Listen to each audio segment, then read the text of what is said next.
So gardeners, today what I'm going to do is just talk you through the process of making your own hanger hooks. You can buy them, obviously. They're not exactly the cheapest thing to buy, and you can easily make them yourself with a few bits of materials that you can pick up at Bunnings or local hardware stores, or in my case our produce store. And I use two different types of hooks, and these ones I have square beams in my shade house extension areas and round beams inside.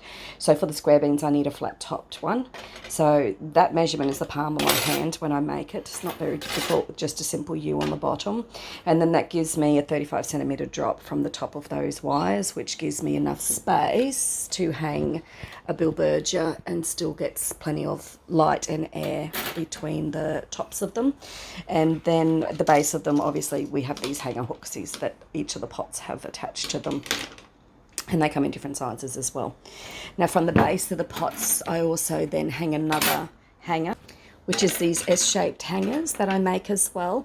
They clip into your pot just like so, and then you can hang another plant off there, so you can cascade 2 to 3 plants off from the base of the pots and have a totem, I suppose you could call them, of bromeliads hanging down. So you're utilising all of the dead space in the greenhouses, so we can put more plants up, of course. So that means we can buy more plants or grow more plants, as is the case. These also fit perfectly in these little tag holders at the sides as well, but I find that may weaken them.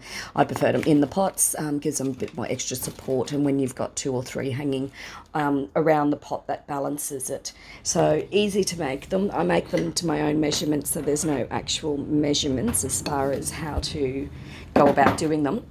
But what I use is a piece of these are galvanized fencing wire. You can buy these anywhere. Bunnings, hardware stores. I get, like I said, from a produce store is where I get mine from. I cut them with a pair of bolt cutters, and then the only other piece of equipment you need is a pair of pliers to do the bends. Now it's really difficult because I haven't got anyone to hold the camera today, so let me see if I can put this somewhere so you can watch it be done.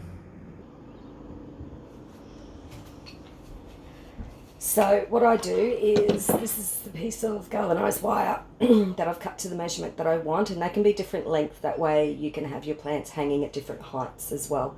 So for me, it's the width of my palm. It's approximately 5 centimetres. That's my first bend.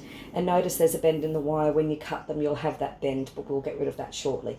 So with that in the palm of my hand, with the curve away, I simply continue to follow that curve, and that gives me my first bend, and then I can straighten it out a little bit. My second bend is done with a pair of pliers, and it's just a simple 90-degree bend on the end. Really simple to do. Like I said, anyone can do this. Nothing special about what I'm doing. Now to straighten my wire, ignore just this is a little club, but all you need is a piece of wood with a hole running through the centre that's a couple of centimetres in width, to put the wire through. And then as you feed your wire through, it's just a matter of flexing the wire.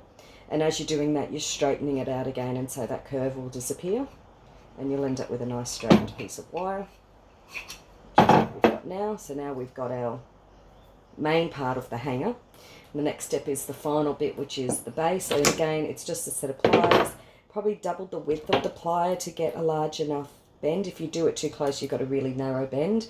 Also make sure your bend's opposite to the top one, for balance reasons. So that's one set of pliers, that's 2 width of the pliers, and then I hold it just above just to make sure that it's not going to go anywhere, and again it's just another bend. And we're done. So that one's done, easy. Add that to the pile. I have quite a few. Now the S's are again very simple, once again using your curved piece of wire. What I like to do is follow the curve. It makes it easier when it comes to doing your shapes. You can't go any further than halfway, so that gives you the length of your pot is this halfway point. So when you make these hangers, you make the hangers twice the height of your pot that you're doing, which is what I've done. So that's my midway point there. The cat just chums and visits. The midway point there, and so what we want to do is take hold of the wire at the top while holding in the centre, and we'll do a simple bend across. That'll give us our top shape. Still holding the middle of that wire, again on the opposite side, get the pliers at the very end this time, and we're going to curve it the opposite direction. And that makes our perfect little S shapes. And that's how the hangers are made. Very simple, very useful though. We all need to have them. So yeah, really easy to do. So you can make up a couple of hundred of these whenever you need to do them.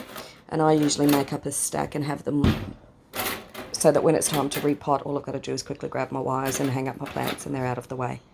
Simple, job done. Thanks guys, bye.